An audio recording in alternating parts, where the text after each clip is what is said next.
ಮಾಡಿದ್ದು. ಈ ಒಂದು ಕಾರ್ಯಕ್ರಮದಲ್ಲಿ ಈ ಒಂದು ಸಭೆಯಲ್ಲಿ ಮಾನ್ಯ ಶಾಸಕರು ಶ್ರೀ ಅಶೋಕ್ ರೈ ಅವರು ಆಗಮಿಸಿದ್ದಾರೆ. ಅವರಿಗೆ ಎಲ್ಲ ತಾಲೂಕು ಮಟ್ಟದ ಅಧಿಕಾರಿಗಳ ಪರವಾಗಿ ಸ್ವಾಗತವನ್ನು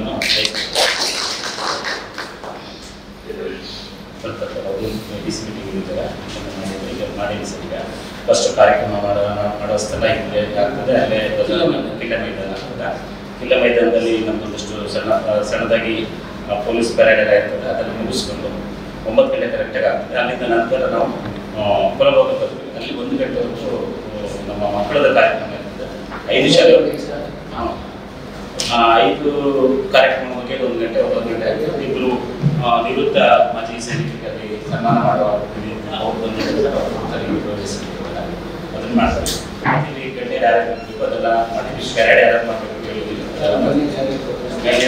ಮಾನ್ಯ ಶಾಸಕರು ಇರ್ತಾರೆ ಸರ್. ನಿಮಗೆ AC ಇರ್ತಾರೆ. ಎಲ್ಲ ಅಧಿಕಾರಿಗಳು ಇರ್ತಾರೆ. ಇನ್ನು ಇದಿಲ್ಲ ಸಭಾಧ್ಯಕ್ಷರೆಲ್ಲ ಅವರೆಲ್ಲ ಈ ಭಾಗದ ನಗರಸಭಾ ಸದಸ್ಯರು ಮೂಢಾಧ್ಯಕ್ಷರಿರ್ತಾರೆ. ಅವರು ಯಾರಿದ್ದಾರೆ ಅವರ ತಂದಿವಿ ಸರ್.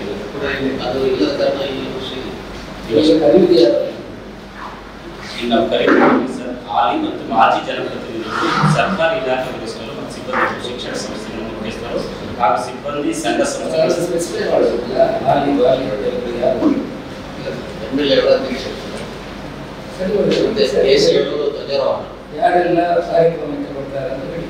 ಸಮಾರಂಭದ ಅಧ್ಯಕ್ಷತೆಯನ್ನು ವಹಿಸಿಕೊಂಡು ವಿಧಾನಸಭಾ ಕ್ಷೇತ್ರದ ಮಾನ್ಯ ಶಾಸಕರು ನಿರ್ಣಯಿಸಲಾಗಿದೆ. ನಾನು ತಗೊಂಡಿದ್ವಿ ಸರ್. ಅಲ್ಲಿ ಧ್ವಜಾರೋಹಣ ಆಮೇಲೆ ಪುರಸಭಾ ಕಾರ್ಯಕ್ರಮಕ್ಕೆ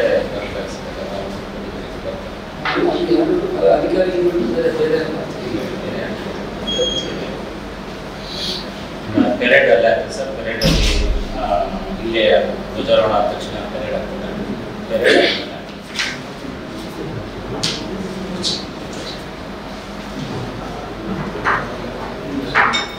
ಧ್ವಜವೀದಕ್ಕೆಲ್ಲ ಮಾಡ್ತಾರೆ ಸರ್.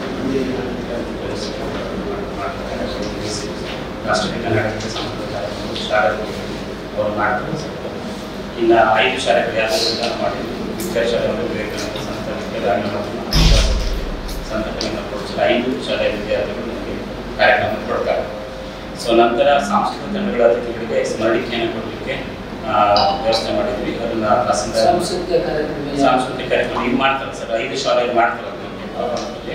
ಈ ಮಕ್ಕಳಿಗೆ ಒಂದು ಸಣ್ಣದಾಗಿ ಒಂದು ಸ್ಮರಣಿಕೆ ಪೇರಿಯಡ್ ಆಗಿ ಮಾತಾಡಲಿಕ್ಕೆ ಅಲ್ಲಿಂದ ಇಲ್ಲಿ ಏನೂ ಇಲ್ಲ ಸರ್.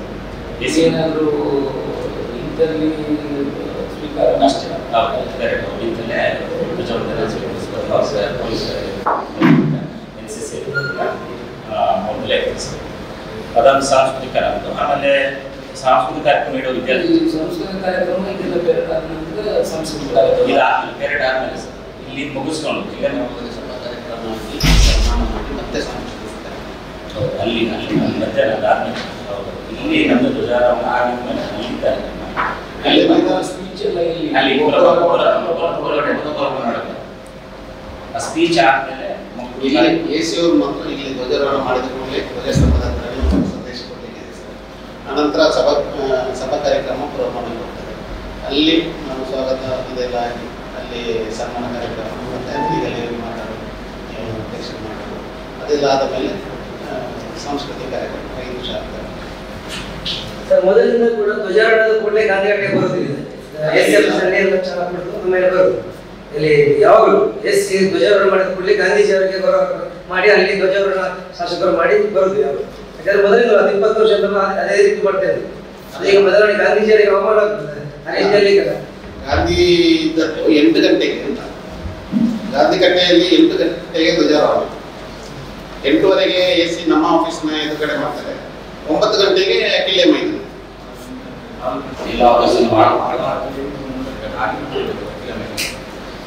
ಫಸ್ಟ್ 8 ಗಂಟೆಗೆ ಗಾಂಧಿ ಕಟ್ಟೆ. ಕಳೆದ ವರ್ಷ ನಾವು ಹಾಗೆ ಮಾಡಿದ್ವಿ. ಇಲ್ಲಿ ಧ್ವಜಾರೋಹಣ ಮಾಡಿ ಬಂದ್ರಲ್ಲ ಯಾವಾಗಲೂ ಆಗುವಂಥದ್ದು. ಬಿಜೆಪಿ ಆ ಟೈಮಲ್ಲಿ ಅದಕ್ಕೆ ಮೊದಲು ಮಾಡ್ಕೊಂಡು ಐಡಿ ಸ್ಟೇಟ್ ಅನ್ನೋದನ್ನ ನಾವು ಪ್ಲಾನ್ ಸಮಾಜದ ಮೇಲೆ ಹೊರಗಡೆ ಮಾಡಿದ್ರೆ ಅದನ್ನು ಕನ್ಸಲ್ಟ್ ಮಾಡಿ ಒಂದೊಂದು ಟೀಮಲ್ಲಿ 50 ಮಾಡ್ತಾರೆ. ಅದೇ ವೇದಿಕೆ ಇಲ್ಲ ಮಳೆ ಇರುವಾಗ ಅಷ್ಟೇ. ಸಭಾ ಕಾರ್ಯಕ್ರಮ ಇರುವಾಗ ಬೇರೆ ಕಡೆ ಈ ದೇಶದಲ್ಲಿ ಯಾವ ದೇಶದಲ್ಲಿ ಈ ನಮ್ಮ ಜಿಲ್ಲೆ ಕರ್ನಾಟಕದಲ್ಲಿ ಯಾವ ರೀತಿ ಮಾಡಬಹುದು? ನಾವು ನಿಮ್ಮ ಅನುಕೂಲಕ್ಕಾಗಿ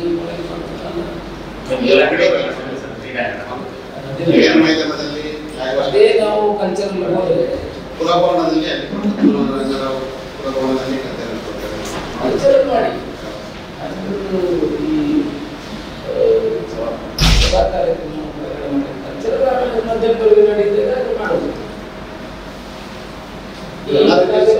ನಾವು ಹೊರಗಡೆ ಮಾಡಬಹುದು, ಬದಲಾವಣೆಯನ್ನು ಮಾಡಬಹುದು. ಅಲ್ಲೇ ಎಷ್ಟು ಜನ ಮಾತಾಡಲಿಕ್ಕೆ ಇಲ್ಲಲ್ಲ,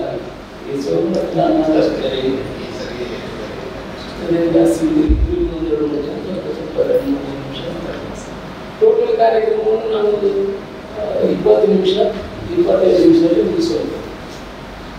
so address to the public outside ಮಾಡಿದರೆ ಹೇಗಿರ್ತದೆ? ಆಸ್ಕಿಂಗ್ ಯುವರ್ ಒಪಿನಿಯನ್, ಸಾಧಕ ಬಾಧಕ ಹೇಗೆ ಗ್ರೌಂಡಲ್ಲಿ ಓಪನಲ್ಲಿ ಮಾಡಿದಂಗೆ ಸಿಗುವ ಕೂತ್ಕೊಳ್ಳೋಕ್ಕೆ ಗ್ರೌಂಡಲ್ಲಿ ಕರೆಕ್ಟ್ ಆಗಿರುತ್ತೆ.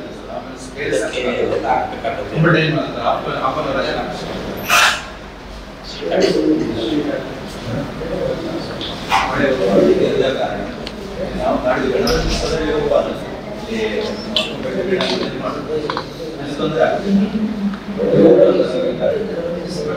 ಇಲ್ಲಿ ಸ್ವಚ್ಛವನ್ನ ಮಾಡಿ ಇಲ್ಲೇ ಮಾಡಲಿಕ್ಕೆ ಕೆಳಗೆ ಮಾಡಬೇಕು.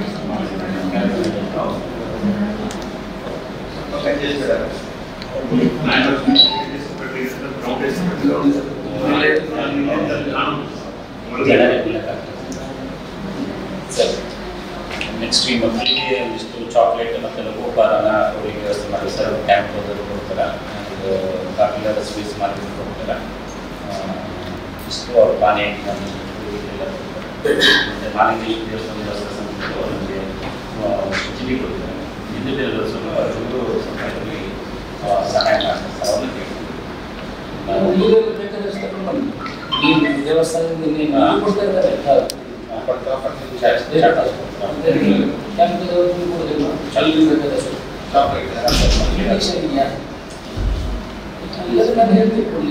ನಮಗೆ ಆಗ್ಬೋದು ಎಲ್ಲ ಕೊಟ್ಟಿದ್ದೀವಿ.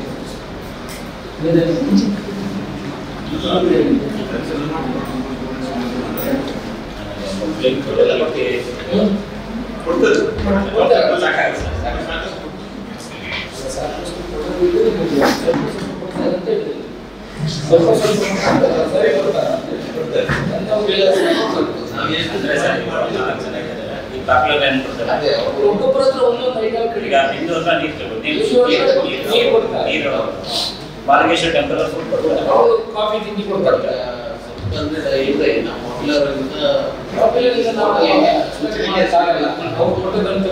ಪ್ರೈವೇಟ್ ಸಂಸ್ಥೆ ಬಟ್ ಕ್ಯಾಂಪದವರು ಕೊಡಬೇಕು. ಗುರುವರು ಕೊಡ್ಬೋದು ನೀರು ಕೊಡಲಿಕ್ಕೆ.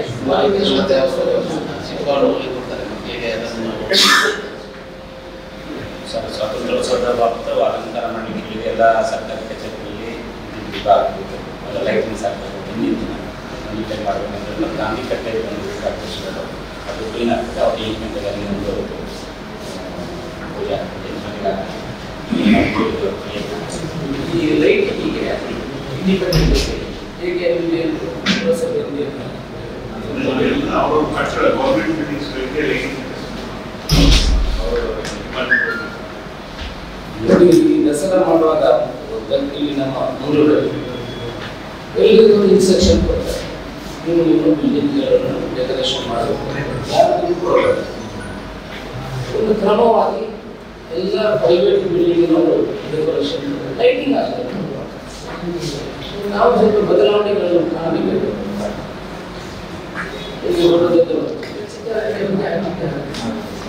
ನೀವು ನಿಮ್ಮ ಪ್ರತಿನಿಧಿಗಳನ್ನು ಜನಗಳನ್ನು ಕನಿಷ್ಠ ದೊಡ್ಡ ದೊಡ್ಡ ಬಿಲ್ಡಿಂಗಲ್ಲಿ ಲೈಟಿಂಗ್ ಹಾಕುವಂಥ ಕೆಲಸ ಮಾಡ್ತಾರೆ.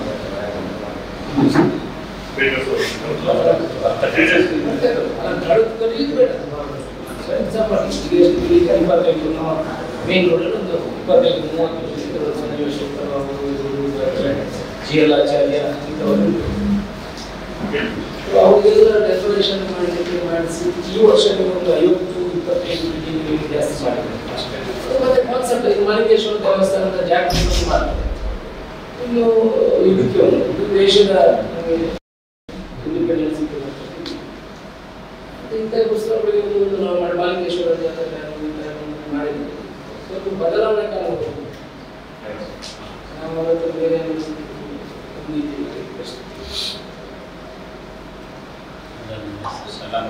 ಒತ್ತಡ ಅಂತ ಬೇಡ, ಯಾರಿಗೆ ಶಕ್ತಿ ಇದೆ ಅವರು ಮಾಡಬೇಕು. ಮತ್ತು ಕೆಲವು ಸಂಘಟನೆಗಳಿರ್ತವೆ, ಸಂಘಟನೆಗಳನ್ನು ಸೇರಿಸಿದ್ರೆ ಸ್ವಲ್ಪ ವ್ಯವಸ್ಥಿತವಾಗಿ ಮಾಡಬೇಕು. ಕರ್ಕೊಬರ್ಲಿಕ್ಕೆ ನಾನು ಶಾಲಾ ವಾಹನ ಬೇಕಂದ್ರೆ ನಮ್ಮ RTO ಅದಾದ್ಮೇಲೆ ಸರ್ ಈಗ ನಾವು ಮನೋರಂಜನಾ ಕಾರ್ಯಕ್ರಮ ಕೊಡಲಿಕ್ಕೆ ವೇದಿಕೆಯಲ್ಲಿ 5 ನಿಮಿಷ 15 ನಿಮಿಷ 1 ನಿಮಿಷ 15 ನಿಮಿಷ ಆಲ್ರೆಡಿ ನಾನು ಹಿಂದೆ ಹಾಕಿದ ಎಲ್ಲ ಶಾಲೆಗಳು ಕೂಡ ವೇದಿಕೆ ಇದೆ ಬರ್ತಾರೆ.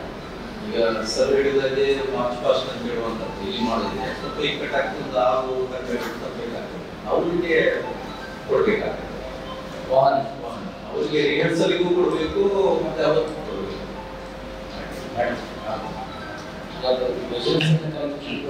ಬರುವಾಗ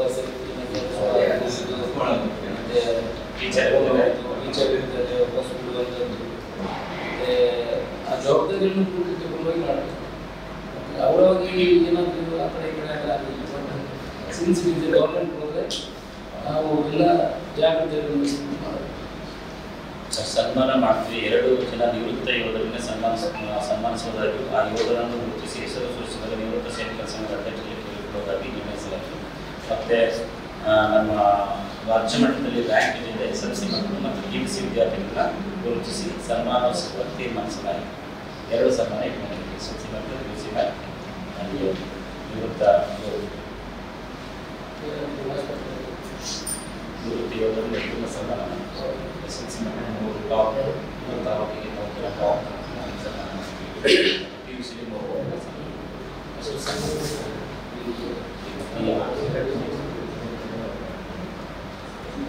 ನಾರ್ಮಲಿ ಪ್ರತಿ ವರ್ಷ ಬೇರೆ ಬೇರೆ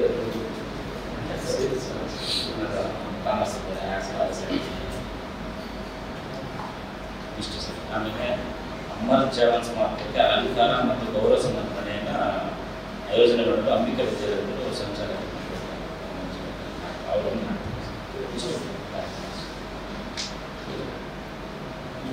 ಸರ್ಕಾರಿ ಕಚೇರಿಗಳಿಗೆಲ್ಲ ಲೈಟ್ ಎಲ್ಲ ಸರ್ಕಾರಿ ಕಚೇರಿಗಳಿಗೆ ಲೈಟ್ ಆದಷ್ಟು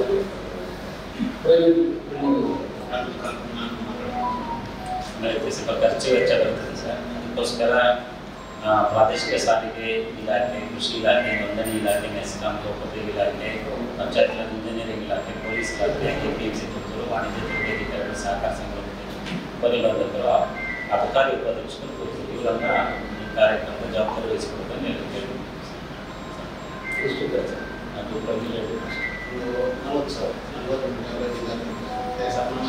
ಹೆಚ್ಚು ಜನ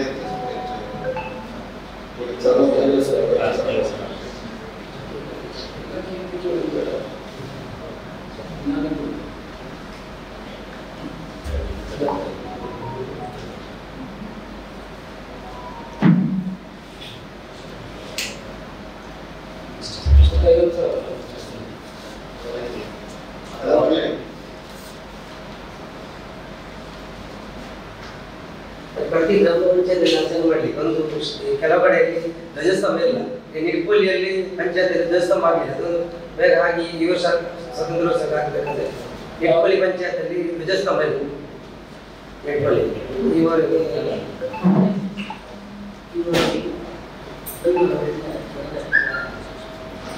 ಹೊಸ ಪಂಚಾಯತ್ ಧ್ವಜಸ್ತಂಭ ಇಲ್ಲ ಇದೆ.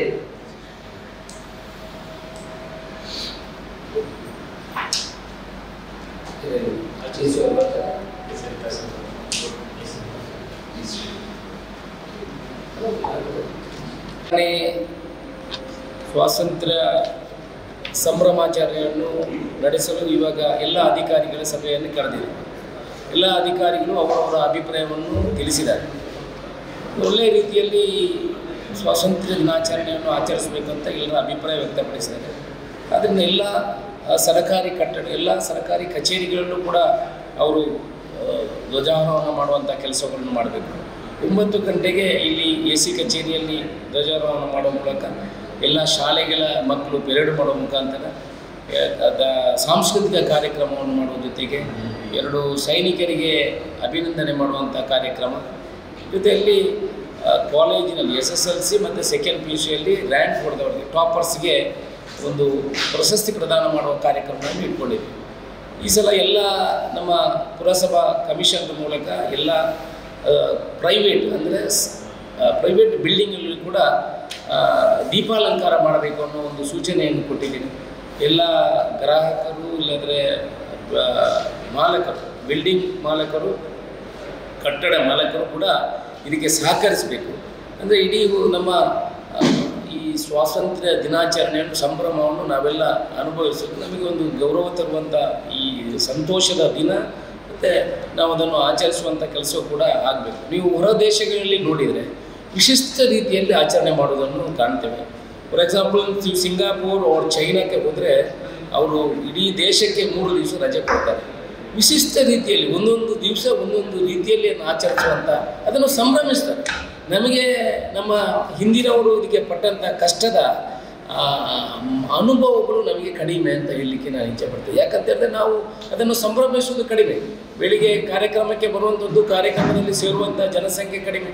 ಎಲ್ಲರ ಮನೆಯಲ್ಲಿ ನಾನು ವಿನಂತಿ ಮಾಡಿಕೊಳ್ಳೋದು, ಪ್ರತಿಯೊಬ್ಬ ಭಾರತೀಯನು ಕೂಡ ತಮ್ಮ ಮನೆಯಲ್ಲಿ ಆ ಫ್ಲ್ಯಾಗನ್ನು ಹಾರಿಸುವಂಥ ಕೆಲಸವನ್ನು ಮಾಡಬೇಕು, ದೇಶ ಪ್ರೇಮವನ್ನು ತೋರಿಸುವಂಥ ಕೆಲಸವನ್ನು ಮಾಡಬೇಕು ಅಂತ ನಾನು ಎಲ್ಲ ಬಂಧುಗಳ ಹತ್ರ ವಿನಂತಿ ಮಾಡಿಕೊಳ್ತೀನಿ.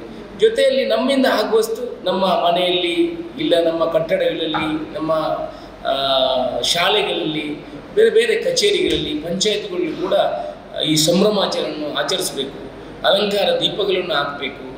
ದೇಶ ಪ್ರೇಮವನ್ನು ನಮ್ಮ ಹಿಂದೆ ಬರುವಂಥ ನಮ್ಮಲ್ಲಿರುವಂಥ ಮಕ್ಕಳಿಗೆ ಇದನ್ನು ತೋರಿಸುವಂಥ ಕೆಲಸಗಳು ಆಗಬೇಕು. ಹಿಂದಿನ ದಿವಸಗಳಲ್ಲಿ ಇಡೀ ಊರು ಮಕ್ಕಳನ್ನು, ಶಾಲೆ ಮಕ್ಕಳನ್ನು ತಗೊಂಡು ಮೆರವಣಿಗೆ ಹೋಗುವಂಥ ಕೆಲಸಗಳು ಆಗ್ತಿತ್ತು ನಾವು ಚಿಕ್ಕದಿರುವಾಗ. ಇವಾಗೆಲ್ಲ ಅದು ಹೋಗಿ ಬರೀ ಗ್ರೌಂಡಿಗೆ ಸೀಮಿತ ಆಗಿದೆ. ಆ ಗ್ರೌಂಡಲ್ಲಿ ಕೂಡ ಸೀಮಿತ ಮಕ್ಕಳು ಕೊಡುವಂಥದ್ದು ನಾವು ಕಾಣ್ತೇವೆ. ಬಹುಶಃ ದೇಶ ಪ್ರೇಮವನ್ನು ಹೆಚ್ಚಿಸಲು ಈ ಸ್ವಾತಂತ್ರ್ಯ ದಿನಾಚರಣೆಯನ್ನು ಸಂಭ್ರಮಾಚರಣೆಯನ್ನು ಮಾಡಬೇಕು ಅಂತ ವಿನಂತಿಯನ್ನು ನಾನು ಎಲ್ಲ ಜನರಿಗೆ ಈ ಮೂಲಕ ವಿನಂತಿ ಮಾಡಿಕೊಳ್ತಾ ಇದ್ದೇನೆ. ಜೊತೆಯಲ್ಲಿ ನಾವು ಈ ಭಾರತ ಮಾತೆಯ ಮಕ್ಕಳಾಗಿ ಆ ದಿವಸವನ್ನು ಎಲ್ಲ ವಿಜೃಂಭಣೆಯಿಂದ ಆಚರಿಸುವಂಥ ವಿನಂತಿಯೊಂದಿಗೆ ಎಲ್ರಿಗೂ ಸಹಕರಿಸಬೇಕಾಗಿ ವಿನಂತಿ ಮಾಡ್ತೀವಿ. ಖರ್ಚು ಈ ಸಲ ಸರ್ಕಾರಿ ಈ ಚರ್ಚೆ ಆಗುವಾಗ ಸುಮಾರು ಖರ್ಚಿನ ಬಗ್ಗೆ ಚರ್ಚೆ ಆಯಿತು.